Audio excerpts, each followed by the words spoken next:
Hello everyone, my name is Anjali Sharma and I am student SY in Mumbai University. So जैसा कि अभी आप सभी जान रहे हैं कि मैं प्रिंसिपल ऑफ मैनेजमेंट जो हमारा सब्जेक्ट है उसे कंटिन्यूअस पढ़ा रही हूँ, जिसमें मेरे 6 से 7 लेक्चर्स हो चुके हैं। आज हम पढ़ेंगे essential of a good plan. मतलब क्या है कि प्लान, एक अच्छा प्लान करने के लिए क्या हमें मतलब किस चीज की किस किस चीजों की जरूरत होती है, नेसेसरी बोल सकते हैं या एब्सोल्युटली उस चीज की हमें जरूरत है। असेंशियल जो वर्ड है उसका मीनिंग होता है एब्सोल्युटली या फिर नेसेसरी। जरूरत क्या क्या है हमें एक अच्छा प्रॉपर प्लान करने के लिए।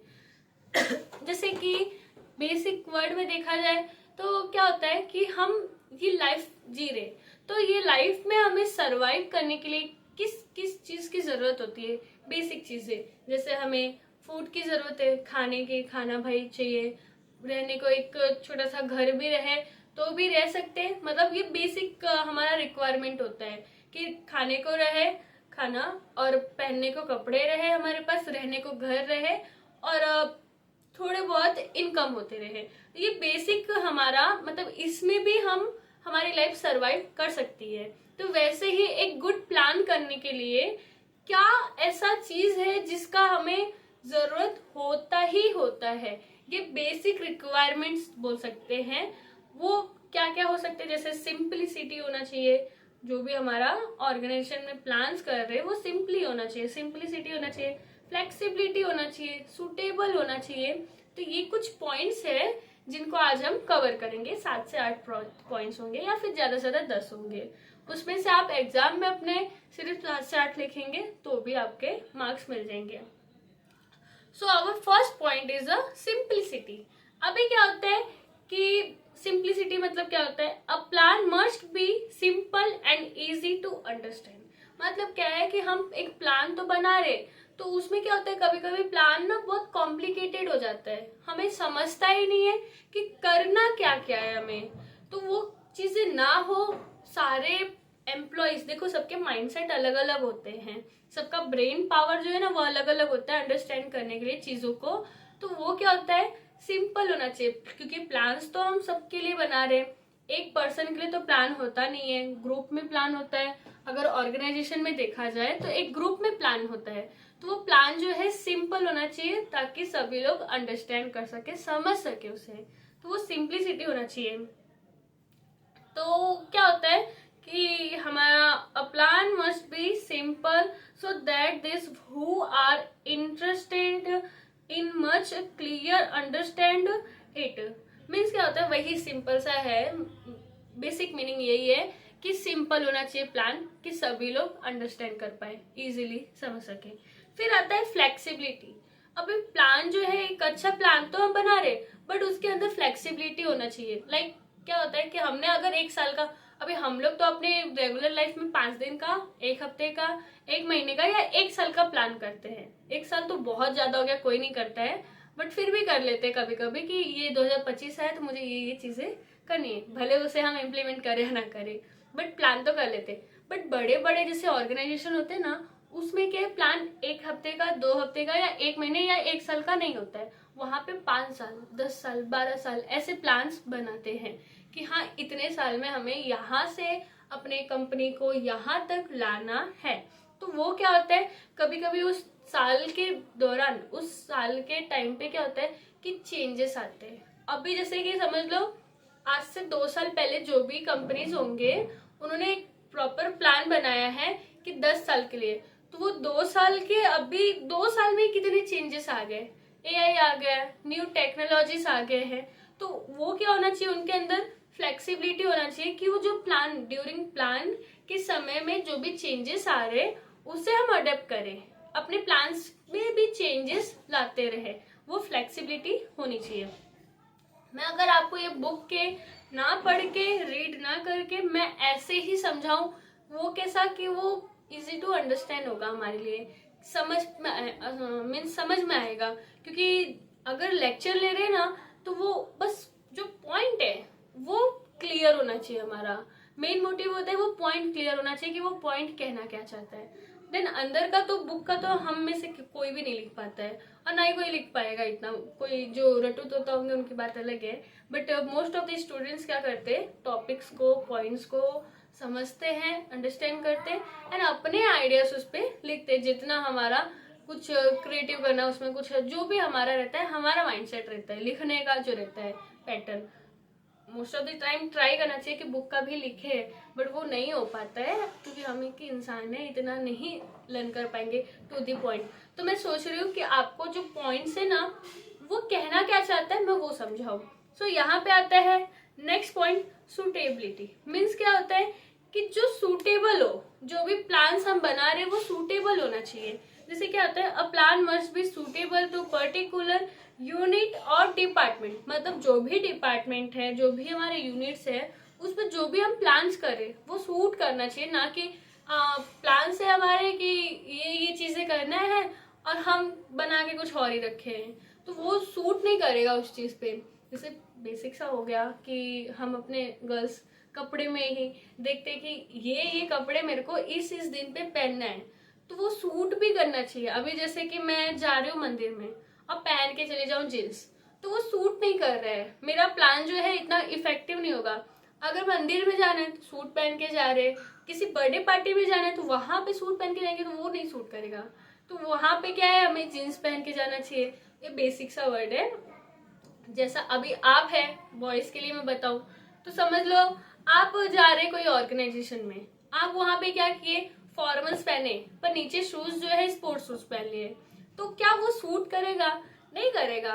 बट अगर फॉर्मल जा रहे हैं तो फॉर्मल पैंट है तो फॉर्मल शर्ट है, तो शू भी हमारा फॉर्मल होना चाहिए। अब स्पोर्ट्स हम खेलने जा रहे तो वहां पे फॉर्मल पहन के जाएंगे तो वो सूट नहीं करेगा। तो जो भी हमारे प्लान्स है वो सूटेबल होना चाहिए कि हम अपने गोल्स को अचीव कर पाए, फुलफिल कर पाए। नेक्स्ट आता है अपना एक्सेप्टेशन। मतलब क्या है एक्सेप्ट? मतलब क्या होता है कि जो भी चीजें हैं उसे एक्सेप्ट करना हमें आना चाहिए। जैसे क्या है, the plan must be acceptable to the subordinate. मतलब क्या है कि जो भी प्लान्स है उसे सभी लोग मिलके एक्सेप्ट कर पाए।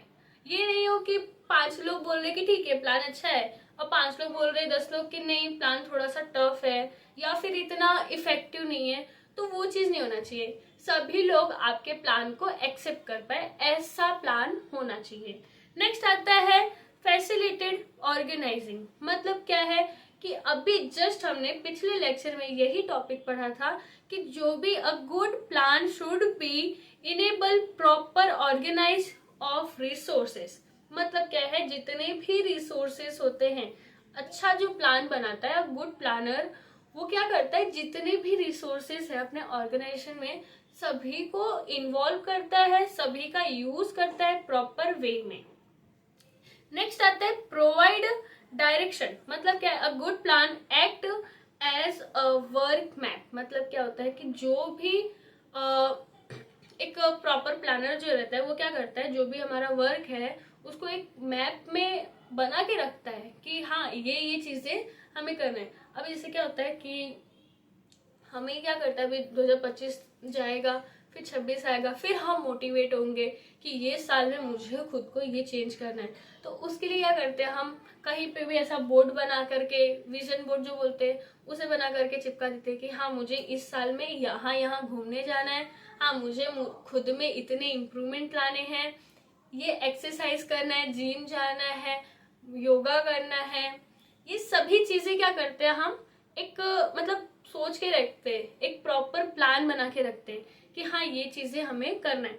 तो क्या होता है कि एक उसके लिए डायरेक्शन होना चाहिए, प्रॉपर डायरेक्शन, कोई हमें डायरेक्ट कर पाए, गाइड कर पाए, समझा पाए, तो वो चीजें होनी चाहिए। एंड आता है फैसिलिटेड कंट्रोल। मतलब क्या है कि प्रॉपर कंट्रोल भी होना चाहिए। कोई अपने मन का कर रहा है, वो चीज नहीं होना चाहिए। यहाँ पे कहते हैं good plan should B facilitated control. मतलब क्या है कि जो एक अच्छा प्लानर रहता है, जो अच्छा प्रॉपर प्लान बनाता है, वो जो भी चीजें होते हैं उस प्लान, ड्यूरिंग द प्लान जो भी कंट्रोल होना चाहिए वो प्रॉपरली रखते हैं कि कोई एम्प्लॉय अपने मन की ना करे, कोई एम्प्लॉय किसी के साथ गलत ना करे, कोई मतलब कि ये ना करे कि अरे मैं तुझसे थोड़ा सा ऊपर हूँ तो तुम ये काम करो, मैं तुमसे ज़्यादा इंटेलिजेंट हूँ तो मैं थोड़ा आराम करूँ, तुम ये कंटिन्यूअसली करते जाओ, वो चीज़ें नहीं होना चाहिए, प्रॉपर कंट्रोल होना चाहिए। फिर आता है जेनरेट हारमोनी। मतलब क्या होता है हारमोनी? देखो हारमोनी क्या होता है, जो हम बजाते हैं हारमोनी वो कैसे बजता है, एकदम स्मूथ।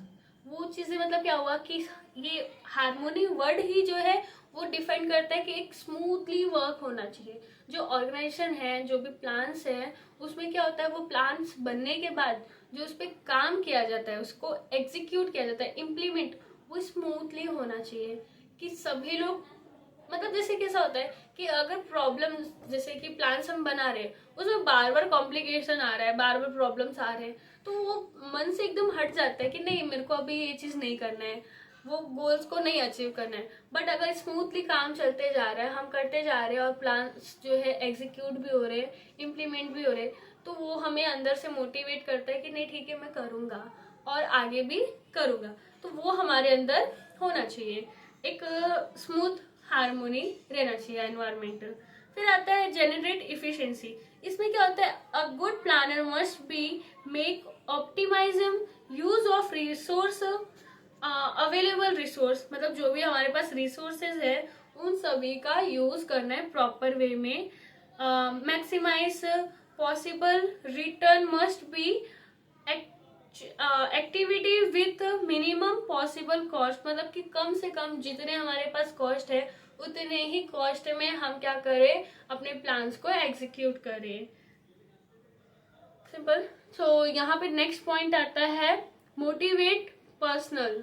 मतलब क्या है कि अ good plan should be realistic and challenging, the plans replace by the supervision should be motivate the subordinate to put in the best effect and experience in activity to together. Means क्या है, simple सा देखे तो properly motivate करते रहना चाहिए employees को। Just यही पॉइंट्स जो है, मोटिवेट पर्सनल, फिर जनरेट एफिशिएंसी, फिर हारमोनी, कंट्रोल, डायरेक्शन, ऑर्गेनाइजिंग, ये सभी चीजें हमारे जस्ट पीछे वाले लेक्चर में same as it is point है। मीन्स अगर आगे आपके पास वो आंसर करने के लिए सिग्निफिकेंस या फिर ये आगे कि क्या नेसेसरी है, दोनों में से आप कोई भी आंसर्स को एक यही पॉइंट्स को एक शॉर्ट बोलो तो चिपका सकते हो, आप वहां पे लिख सकते हो, क्योंकि सिमिलर है एकदम, दोनों सेम है। कुछ कुछ दो तीन पॉइंट्स जो है डिफरेंट है।